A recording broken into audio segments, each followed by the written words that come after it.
Meus queridos, a paz do Senhor, creio que vocês estão bem. Mais uma vez, estamos juntos para meditarmos na palavra de Deus. Eu, evangelista Zaqueu Nascimento, espero que você esteja bem com a família. Esse é o meu anelo, é o meu desejo em Cristo Jesus. Há dias atrás, num vídeo, eu disse que estava fazendo o meu devocional, meditando nos livros de 1º e 2º Samuel. E ali trouxemos uma reflexão sobre os dois mensageiros e uma mensagem. Ainda no segundo livro de Samuel, capítulo de número 6, tem uma passagem muito interessante que mostra a volta da Arca da Aliança para Jerusalém. Davi empreende essa missão de trazer de volta a Arca do Senhor, e já estava há 20 anos longe de Israel. Ela foi levada pelos filisteus no primeiro livro de Samuel, capítulo 3, e ela não voltou durante 20 anos. Davi, quando assume o reino, empreende essa busca pela Arca, que era uma representação da glória de Deus, da presença do Senhor. A Arca era o móvel que ficava no lugar santíssimo, no tabernáculo de Moisés, e ali era onde o sumo sacerdote borrifava o sangue da aspersão, o sangue do sacrifício, representando ali o trono de Deus, a glória de Deus, e também era uma representação da pessoa do Senhor Jesus Cristo. Davi, ele tinha uma intenção correta, mas não buscou a glória de Deus da forma certa. Ele reuniu uma multidão de milhares de pessoas, salvo engano, 30.000 pessoas estavam com Davi, e também ele preparou um carro novo, ele preparou bois que trouxessem a arca. Uma grande festa. Davi estava eufórico, Davi estava entusiasmado. Davi tinha condições, ele havia alcançado condições de trazer de volta a arca do Senhor. Em contrapartida, nós temos um homem que guardava essa arca. Abinadab, com sua família. A Bíblia fala sobre os dois filhos, que é Uzá e Aiô. E eles vão trazendo a arca com Davi neste carro novo. A Bíblia vai dizer que enquanto vinham com festas, comemorações, um dos bois que trazia o carro tropeçou e a arca pendeu do carro. E um dos filhos de Abinadab, por nome Uzá, de forma muito precipitada, estendeu a mão para conter a arca. E a Bíblia diz que Deus o matou, lhe abrindo uma grande ferida. Ele foi fulminado. Em uma tradução diz que foi como se ele tivesse explodido, pisado numa mina. E aí eu entendo que as coisas de Deus, elas são perigosas também, né? Ela tem o seu lado benéfico, mas lidar com as coisas de Deus é correr riscos também, né? Mas vamos lá. Davi parou a festa, cessou a música, as comemorações, e o texto diz que a arca foi relocada à casa de Obed-edom. A Bíblia não diz muito sobre ele, e a arca fica ali durante alguns meses. Davi, depois desse trágico incidente, ele lamenta, e é dessa história que brota os dois salmos, o Salmo 42 e o Salmo 43, quando Davi diz: como um cervo brama pelas correntes das águas, a minha alma suspira por ti, ó Deus. Quando me apresentarei e estarei diante da face de Deus? Porque Davi queria fazer uma comemoração, que era uma comemoração apontando para o ministério sacerdotal de Jesus, o sacerdócio messiânico, porque Davi não era da tribo de Levi, Davi era da tribo de Judá, mas Davi queria vestir o éfode, como vestiu, né? O texto vai dizer que na segunda ocasião que ele traz a arca, agora obedecendo os ditames da lei, o que estava escrito, ou o que está escrito em Números capítulo 4, os coatitas, filhos de Levi, trazendo a arca, Davi vem vestido com um éfode de linho, e ele vem dançando alegre no meio do povo, coloca a arca numa tenda, e ali ele distribui porções para todo o povo de Israel. Uma alusão ao ministério sacerdotal de Jesus, que nos tirou, as barreiras que haviam entre nós e Deus. Davi trouxe a arca, e nesse momento a arca ficou acessível, por um período. Todos viram a arca, não é? Foi o que Jesus fez por nós. Ele tirou o véu que nos separava, as barreiras, e nos constituiu também como reis e sacerdotes. Mas vamos lá. Eu quero focar aqui na pergunta: quem é que detém a glória de Deus, né?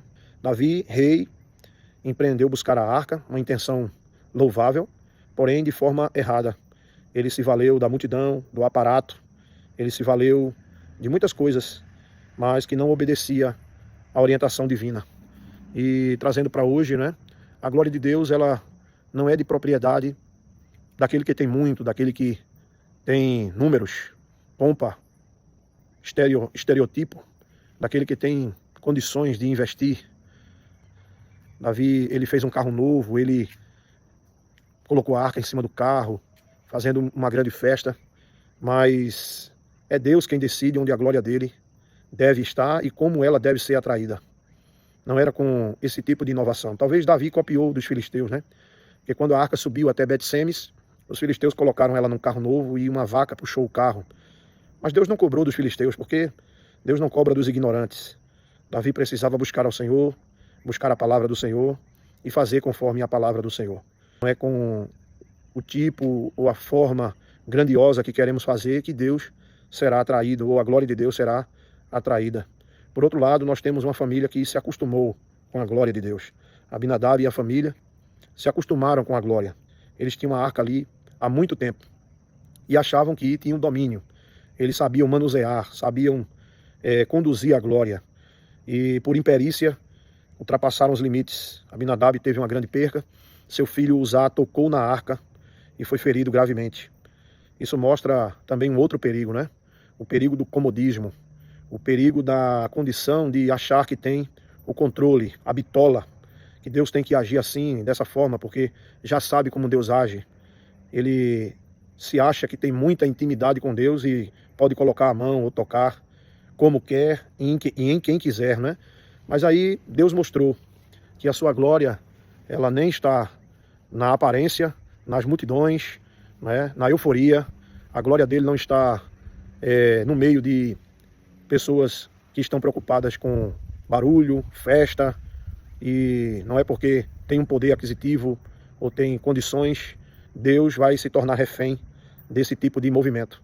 E por outro lado, existem aqueles que se acostumado ao longo do tempo com Deus, acha que tem um crédito de tocar, de fazer ou de falar o que bem entende.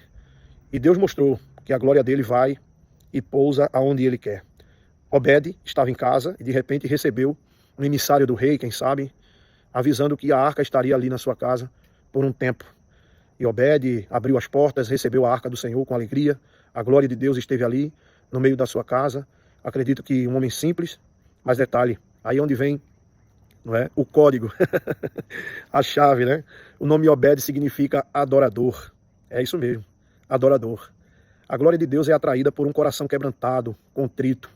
A glória de Deus é atraída por um coração regenerado, um coração que ama a Deus, um coração que se derrama, que ainda se assombra, que estremece diante da sua glória. Ele disse, eu habito no alto e sublime, mas também com o contrito e abatido de coração, com aquele que teme e treme diante da minha palavra. Como Maria, não é? Que estava aos seus pés, encantada, debruçada, estava ali diante do sagrado, diante da majestade santa, diante da pessoa maravilhosa, augusta, meiga de Jesus, o nosso Senhor. E ali Obed foi visitado pela glória de Deus.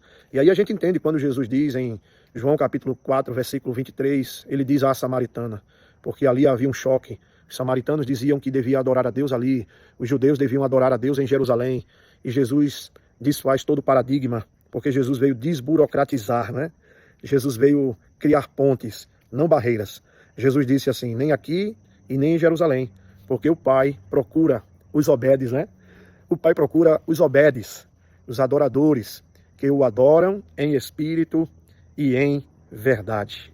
A glória de Deus é ela que decide onde ficar. Não é por euforia, gritaria, apogeu, pompa, estereótipos, porque vem inovando isso e aquilo. Nem também por aqueles que, por muito tempo, não é, tem uma longa estrada e tem que decidir, tem que bitolar como Deus deve agir. Eles já têm tanto crédito, vamos dizer assim, que tem a pachorra de pôr a mão, de dar o seu julgamento, de falar o que querem e Deus vai chancelar.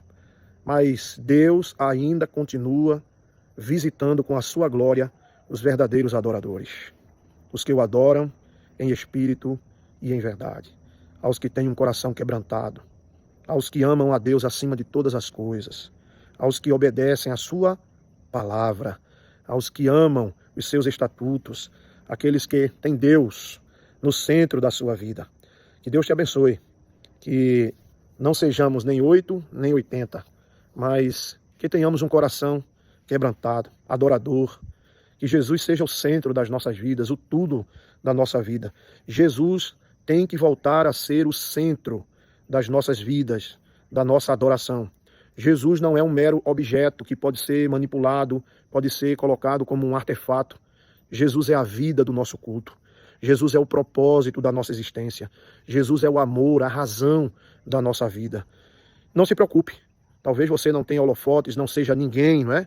Nessa movimentação toda você não seja ninguém, mas é Deus que vai decidir que a glória dele te visite e que a sua casa seja abençoada. Deixa Deus trabalhar. As notícias vão correr, não é? De que Deus abençoou a casa de Obed. Deus abençoou a casa do verdadeiro adorador. Deus te abençoe. Um abraço, um beijo no teu coração. Fica com Deus.